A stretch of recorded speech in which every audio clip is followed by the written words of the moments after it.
დონალდ ტრამპის ინაუგურაციის შემდეგ ევროპის დედაქალაქებში შესაძლო ცვლილებებისთვის ემზადებიან. ამერიკის შეერთებული შტატების ახალი პრეზიდენტი მიიჩნევს, რომ ჩრდილოატლანტიკური ალიანსის წევრი ქვეყნები თავდაცვაში საკმარისს არ ხარჯავენ, რაც შეერთებული შტატების პრეზიდენტის მოსაზრებით უნდა შეიცვალოს. წინააღმდეგ შემთხვევაში ვაშინგტონი დასავლურ ქვეყნებზე თავდასხმის პირობებში თავდაცვაში არ ჩაერთვება.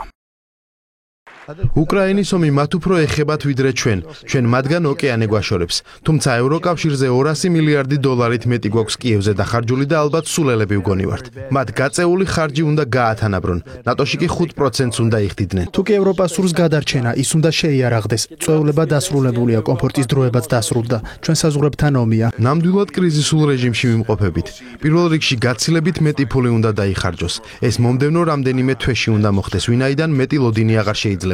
პრეზიდენტი ტრამპი მართალია, როდესაც ამბობს, რომ თავდაცვაში საკმარისს არ ვხარჯავთ. ინვესტირების დროა.